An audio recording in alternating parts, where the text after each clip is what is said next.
Okay, hopefully this video doesn't blow up too much. Not that it really matters, but I'm a black girl talking about Resident Evil 5. I don't think RE5 is racist. Give it a second.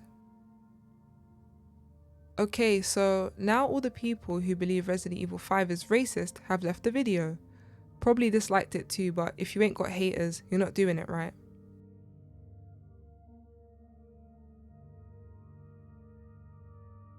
In all seriousness, everyone is entitled to their opinion, and everyone is entitled to agree, disagree, or have a nuanced take on those opinions.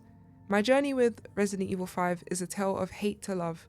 I despised a lot of the game on my initial playthrough a few years ago, but I warmed up to it a playthrough or two later. I think RE5 has many strengths but a lot of weaknesses too.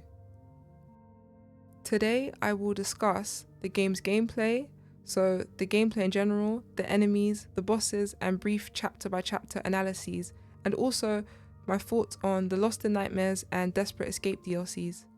Next, I will discuss the story, main characters, and explain why I don't think the game is racist.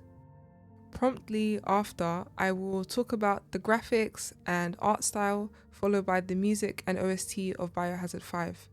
Finally, I will talk about whether or not Resident Evil 5 needs a remake or not.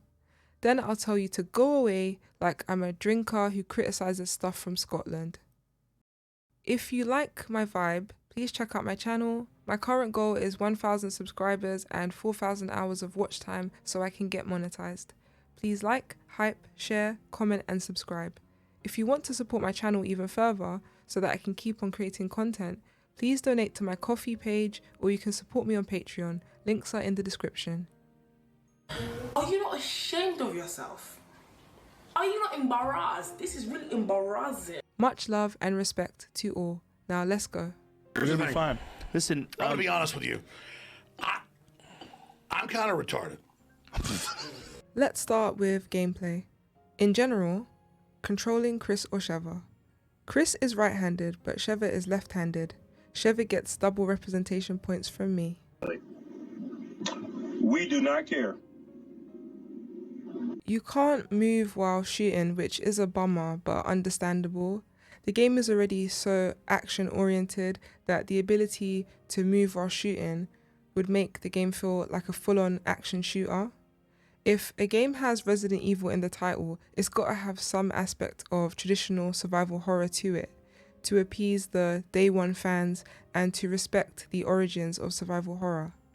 Chris's punches and hooks may not be as crowd control efficient as Leon's roundhouse kicks, but they still look really cool and reinforces that he is the alpha. Weaponry.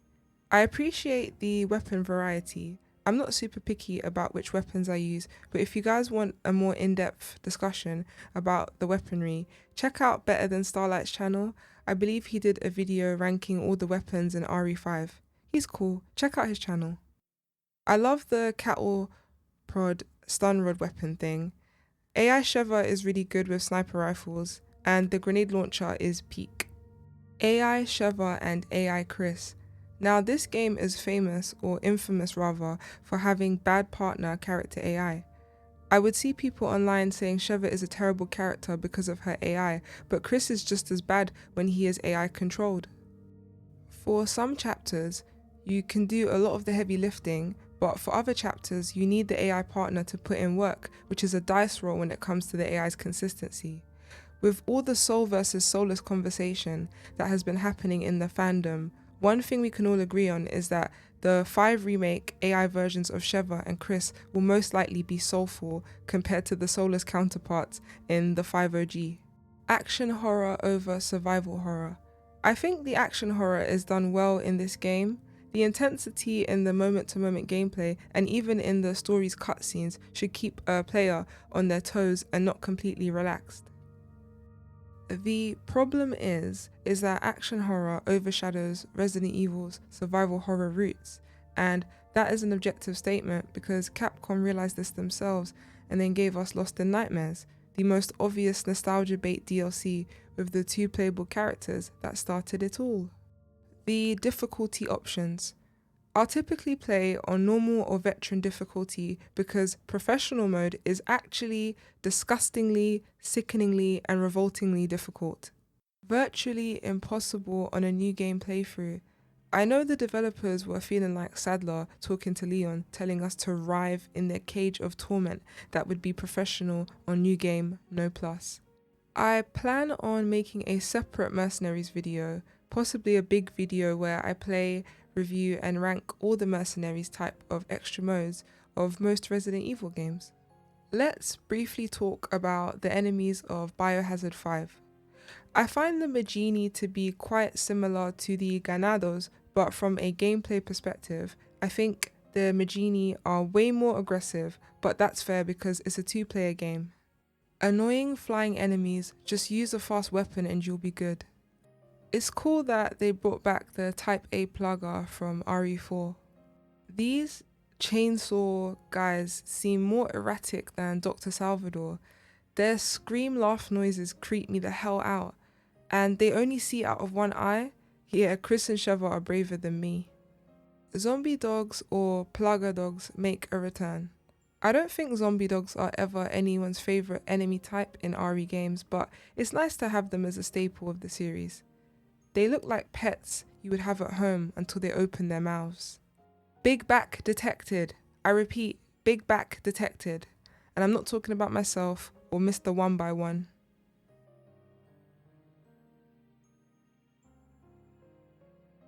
I feel like the Chainsaw Man is scarier than the Executioner. That being said, the Executioner is still terrifying and his introduction in that one cutscene is brutal. Him following Chris and Sheva during that holdout section of chapter 1-1 is unnerving when you're inexperienced with the game. Nasty, slimy, nauseating. The sounds it makes, ugh. Simple yet effective enemy design, and I appreciate the sub-enemy variety within Ouroboros. You have a variety of Ouroboros bosses and common enemies. So I turn off the QTEs for that playable motorcycle Magini cutscene. What a spectacle. They are very protective over their wetlands. I respect it. However, Chris and Sheva are trying to stop bioterrorism, and these Magini with their front flips and spears can kick rocks. These guys freak me out. The movements and noises they make are genuinely terrifying on a first playthrough. When looking at still images of them or after you've dealt with them, it's nice to see their headdress and ponder at their strangely pale blue coloured skin. Very creepy Plagas transformation. Capcom, you can keep it. Annoying little critters on my screen. Another enemy type where a fast weapon like a semi-automatic pistol or an AR is perfect for deleting the lot of them. Who asked for more enemies with guns? What was Capcom thinking? What are they still thinking? Because they put enemies with guns in Requiem like there was a general consensus that enemies who can shoot you are great. From an aesthetic perspective, these guys look great and are in great shape. If they weren't infected, they could have continued their bloodlines, unlike someone else who is pressuring his sister instead.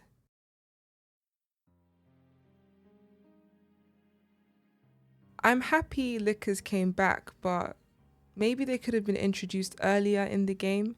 They are introduced so late in the game that is full of action. Randomly slowing the game down with Lickers is a choice. Very creepy design. I like the challenge of their weak spot being on their back.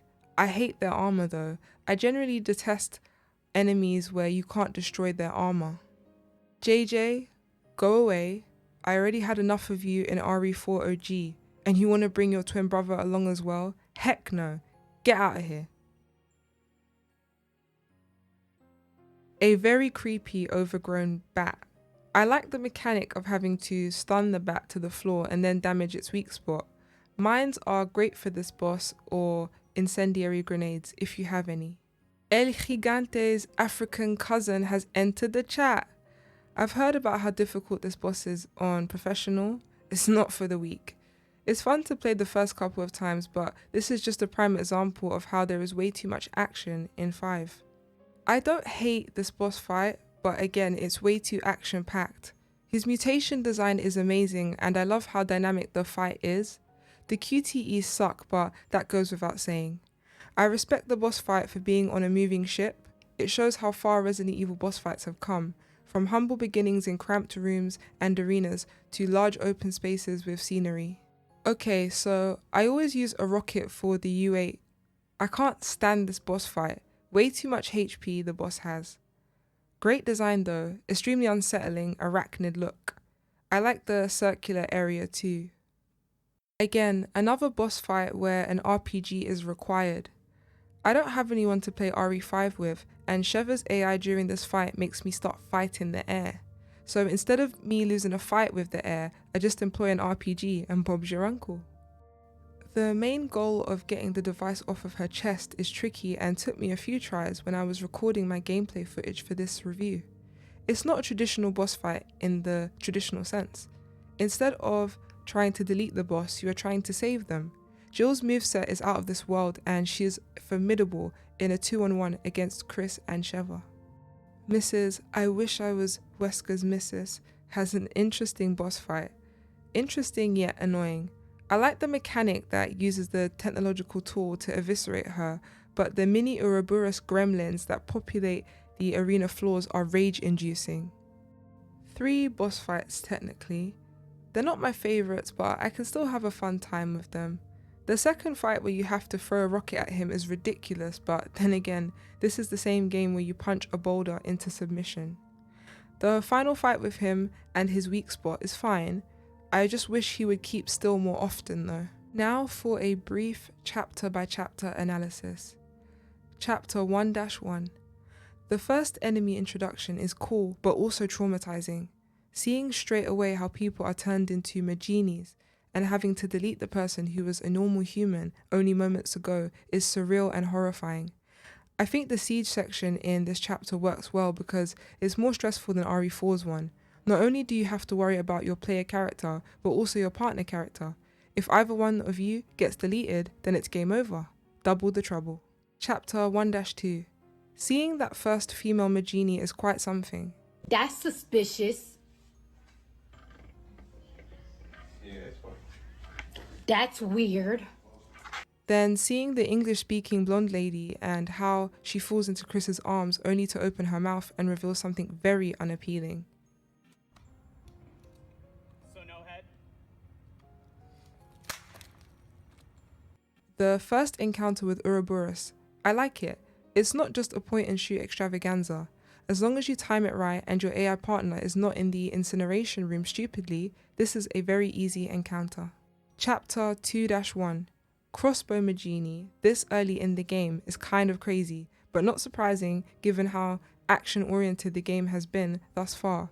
Tripwires make a return, which I don't mind as you can typically use them to your advantage. The dogs make their entrance too. I don't find them that annoying to deal with like in certain other RE games. I like the callback with the truck coming right at you like in RE4.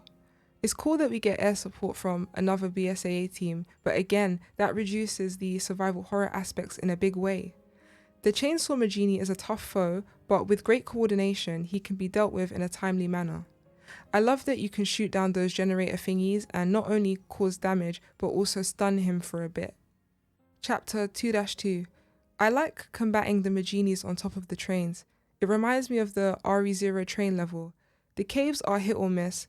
It's giving survival horror vibes because one character cannot fight back, which adds a challenge. But due to the poor programming of the second character AI, this can be one of the most frustrating parts of the entire gameplay experience. Chapter 2-3. On-rail shooter chapter. If I didn't know any better, I would say this is Uncharted 2. I mean, they released the same year as each other, I believe. It's not horrible, but it's not what a typical Resident Evil fan in 2009 would be expecting to find in a new iteration of their beloved franchise. Also, I'm pretty sure the guy who did the mocap for Chris and Dante is the same one who voices the guy driving the truck for this chapter. Very cool and stylish if you ask me. Chapter 3-1. This chapter is what Chapter 2-1 of RE4 OG could have been if there weren't graphical limitations of the time and what RE4 Remake actually does. Exploring the wetlands/marshlands is fun. I wish we got to operate more vehicles in more Resident Evil games. Vehicle sections usually involve non-linear game progression. I love non-linear moments in survival horror games as they increase the replay value a lot. Chapter 3-2. The boiler room moment where you have to turn the valves to switch off the fires blocking the way out is tough.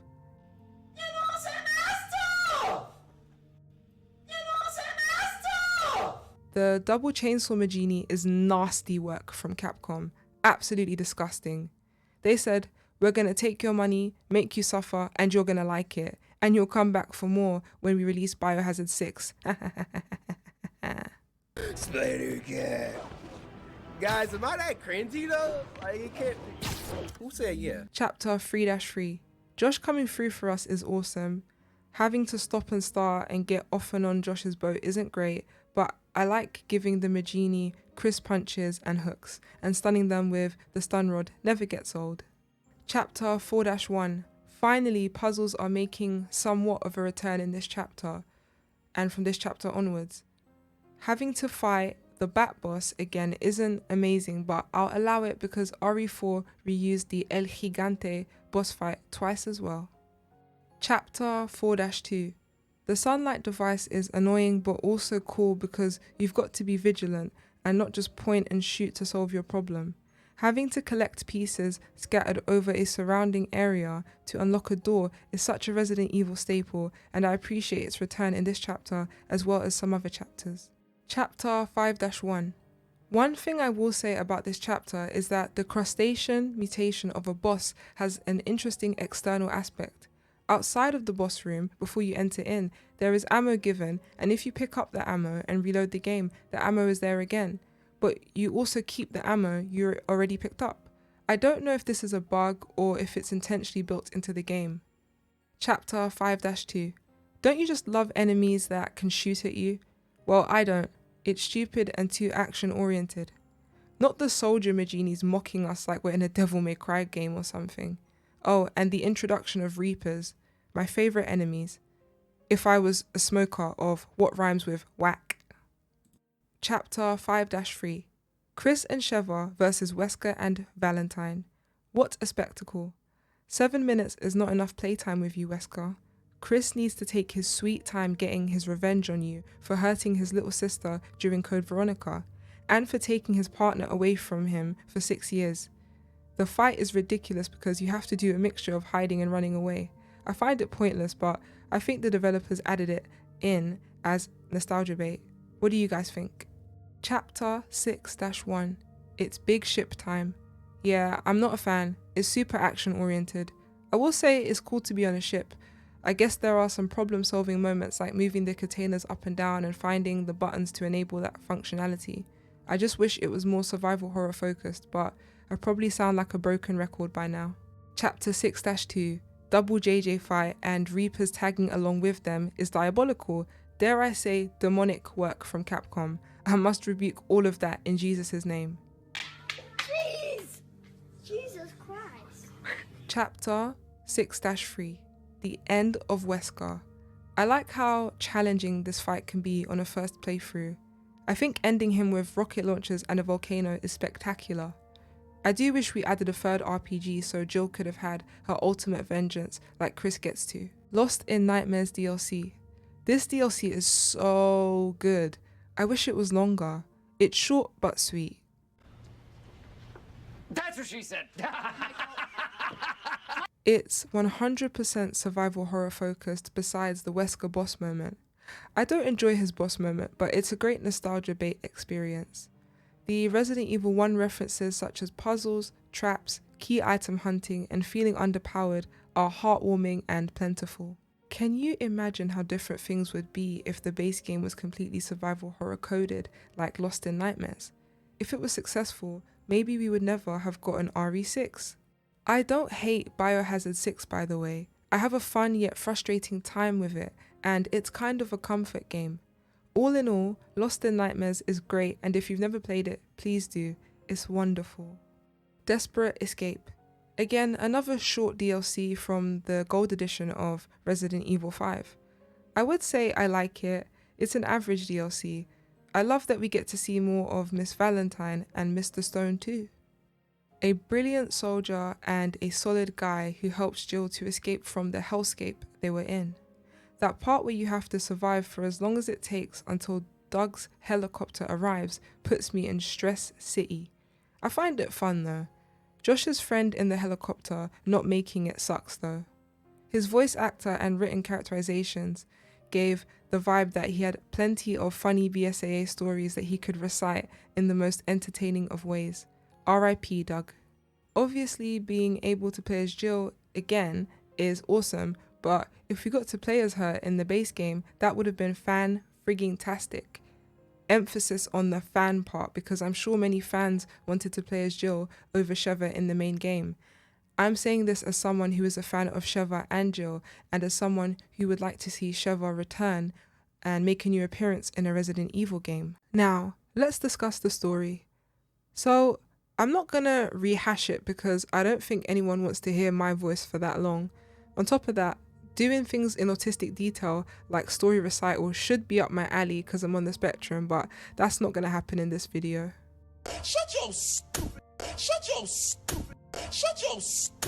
Right, let me give you my takes on Biohazard 5's story. I think overall the story is wacky but also very endearing. We finally get Chris and Jill back together in a mainline game that isn't a remake or reinterpretation of Resident Evil 1. I very much appreciate the lore being displayed on loading screens and the world building notes that are plentiful. Wesker's ultimate demise in this entry was handled well in my opinion. He went to the extreme, so it was only fitting that his story ended in an extreme and concrete, or should I say volcanic, way. Jill went through it in this game and the DLCs.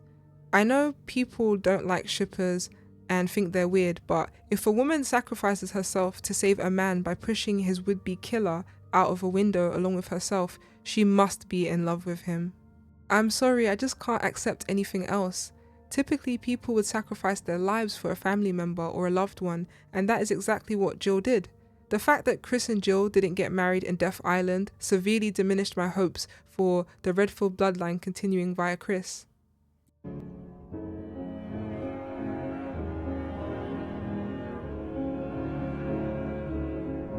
Sheva's past and losing her parents due to bioterrorism is tragic and could have been explored in a cutscene or flashback DLC like Lost in Nightmares. While we're at it, some cutscenes or a flashback DLC that showcases the lore notes that explain the story of how the tribe Magini became monsters would be epic and prove to the people who think Biohazard 5 is racist and that it's not. Remember guys, common sense ain't that common anymore. I really wanted that Brandon Bailey guy to be Victor Gideon from Requiem's true identity. It would have been a great nod and tasteful implementation of nostalgia for the fans of Resident Evil 5. Now, for the people who complain about this game being racist and it having something to do with the tribes, they definitely haven't read the lore notes and just don't understand that the zombie enemies in all Resident Evil games are usually victims regardless of race. I think Capcom was actually very respectful in representing some African cultures through the art and level designs, and the authentic African language used by the Magini enemies, and even Sheva speaking in her mother tongue as well. On top of that, Capcom even put diversity within the town Magini because they understand that African doesn't automatically mean black. There is a beautiful array of races that hail in Africa, and some of them are showcased in the early sections of RE5.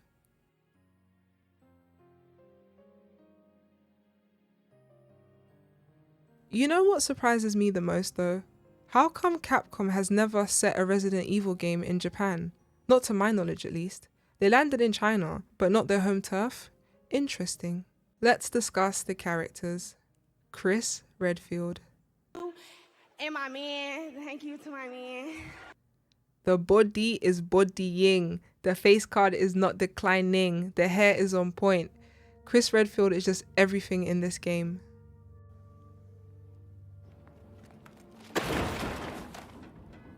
While I don't appreciate the alleged roid usage, Chris really deserves the title of Alpha. Imagine punching a boulder to save your comrade. His bravery and perseverance despite the odds against Wesker and other formidable foes shows why he is a top bloke. His mental capacity in this iteration of Biohazard seems stronger than that of the next mainline iteration of RE though.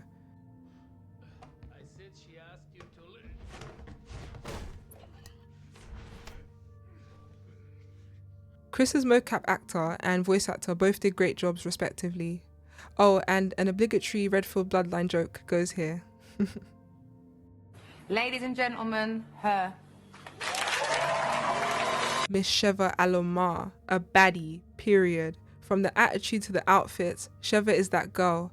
I really appreciate her professional attitude throughout the whole ordeal of RE5. I love the loyalty she has to Chris despite just meeting him. It says a lot about her character. I like that she questions Chris when it comes to carrying on with their mission despite losing their comrades. Personal safety and self-preservation are paramount. Sheva was right in saying to fall back, but it is admirable that she continued to support Chris in their mission to end a bioterrorism threat. I think she also truly respects and admires Chris and Jill's connection, judging from the cutscenes and certain things she says. She did not let the trauma she has of losing her parents to the results of an evil corporation hold her back from becoming her. She is her. She's a great role model for all girls, but especially black women. For those who care about representation, she's a great example. Also, her actress was great in this game and in that Residents of Evil fan film. Josh Stone, a beautiful man, inside and out. When I first played this game, I thought Josh would end up like a Marvin or Kenneth. It would be understandable as a reference to those older games, namely RE1 and 2, but I'm glad he made it. He's very important in helping the story progress at multiple points, and his big bro lil sis relationship with Sheva is so sweet and wholesome. I adore his desperate escape with Jill and how respectful and trusting they are of each other during that ordeal. Ricardo Irving. I'm gonna make him look bad. I find his character cringe, but also adorable. He's giving that extreme cheesiness to combat the game and story's overall seriousness. I would have loved a few more cutscenes with him because he's so funny and stress reducing to listen to. Irving is like if you mixed the bioterrorism tendencies of Albert Wesker with the immaturity of Steve Burnside. I can see what they're doing, what he's doing. I can see it, I feel it. He's cooking. His actor did a great performance in my opinion. Excella Gione.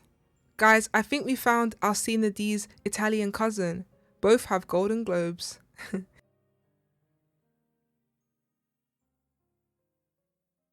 In all seriousness, Excella is a bad person. Tricell, her company, were hurting people in Africa and probably in all other continents, given the nod to the company in Requiem. She's such a simp for Wesker. Her infatuation with him blinded her to the obvious notion that Wesker was only using her. The man was obsessed with global saturation. What made her think she wasn't going to be part of the globally saturized? Anyhow, I love her hairstyle, and if I was more of a confident black woman, I would get a hairstyle like that and feel very bonita. Albert Wesker. Why he kinda in this game, like...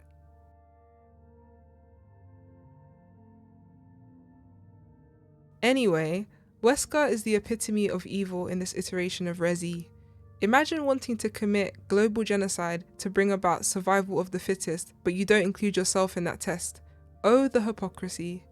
Wesker is so deluded in this game, and I think it's really because of his obsession with Chris really never subsided. I can see why some fans have certain headcanons regarding Wesker and Chris. Also, what he did to Jill, physically enslaving her even though mentally she was aware and not consenting to any of it. What a cruel man Wesker was. Sorry to the Wesker stands, but Wesker was the epitome of evil in this game, and he needed to be permanently eradicated. And that's on period. And that's on period. Jill Valentine. I'll start off by saying this. Every time that cutscene plays where Chris finally pulls the device off Miss Valentine's chest, I cry and cry. Jill apologizes to Chris and Sheva immediately after regaining control of her body. The way her actress says, "Chris, I'm so sorry," it just breaks my heart every time. If I was her, I would have been mute or passed out from the shock of finally being able to control my body again. Lost in nightmares, desperate escape, and the mercenaries were not enough. We needed more Jill Valentine. Jill Valentine supremacy. Jill really is that girl. She is her. She is the female face of Resident Evil, if you ask me. And that's on a period. And that's on a period. Now let's talk about the graphics and art style. This might be a controversial take, but I think Biohazard 5 has one of, if not the best graphics and art styles out of all the Resident Evil games. When I was recording my gameplay footage for this video, I really started to notice the detail in Chris's hair and face, the detail in Sheva and everyone's uniform/clothing. The MT Framework engine was putting in work. I'm just going to start off by saying, like, if you get it, you get it. If you don't, you don't. If you know, you know. And if you don't know, like, I honestly feel bad for you. Like, I cannot explain it. Like, I don't have the vocabulary to sit here and explain. Like, either you get the vibe or you don't get the vibe. Let's talk about the music and OST. There's two themes that I'm obsessed with on RE5's OST. The one that plays when you're sorting your loadout for a chapter, and the results screen one. I can sit somewhere and listen to those two tracks on a loop for a while before getting bored. I can't really complain about any of the other tracks on this OST. Whenever I play RE5, I don't ever recall thinking any song was out of place. I would review every track like I did for RE4 OG, but I saw a playlist on YouTube that was extremely long and... Ain't nobody got time for that! So, does RE5 need a remake? Well, yes and no. I don't think the graphics are outdated and the art style is fine. I think it's a matter of introducing more survival horror focused gameplay and improving the AI partner characters and NPCs. I want to briefly discuss what I would like to see in an RE5 remake. Camera angles. I would love the option of a first person camera angle and a third person over the shoulder camera angle. I don't think fixed camera angles would work in the open areas, but if the remake gives us more puzzle rooms and enclosed areas, then maybe having the option of fixed camera angles would work. Gameplay. Action is obviously a heavy part of the OG, so I wouldn't say do away with it. I would instead say add to the game. Don't cut content. Create new puzzles. Create scarier enemies. Capcom needs to employ an art style and level designs that invoke fear in the player and let them know that they may have an arsenal of weapons and ammunition, but they still need to be on their toes and manage their ammo slightly conservatively.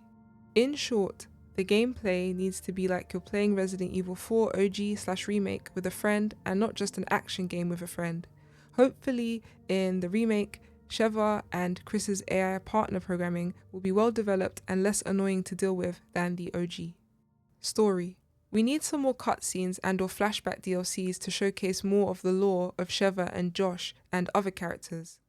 Jill needs more time to shine in the base game, even if her identity is still concealed up until the last stretch of the game. I need her personality and attitude from RE5 OG though, not her RE3 remake and Death Island personality, because she's more like a Jill variant from Earth 2. You get me? We could get some more flashback cutscenes regarding Excella and Wesker, putting that device on her chest and the powerlessness she felt from her point of view. Josh Stone needs more scenes too. Love that guy. As long as there's more of Jill, our mother, there's more emphasis on horror, and the story isn't retconned to oblivion, I'll be satisfied. You thought you ate that? Well, thank you for taking time out of your day to watch my video. It means a lot. I always look forward to reviewing Resident Evil games because I'm a massive fan of them. I'm not sure which one I'm going to review next, but I'll figure it out sooner or later. I hope we can continue to discuss Resident Evil 5 in the comments. I hope we can continue to discuss Resident Evil 5 in the comments. I appreciate positive and negative feedback in YouTube comments or on X/Twitter because criticism can bring about growth. I want my channel to grow in terms of subscribers and other metrics, but I only deserve that if the quality and quantity of my content go up. So please be honest with any suggestions or improvements you would like to see on this channel. So, what do you guys think about Biohazard 5? Do you think RE5 needs a remake? What would you like to see in a potential remake of this game? If you want to support my channel even further so that I can keep creating content, please donate to my Ko-fi page or you can support me on Patreon. Links are in the description. Are you not ashamed of yourself? Are you not embarrassed? This is really embarrassing. Please like, hype, comment, share and subscribe. God bless you and goodbye.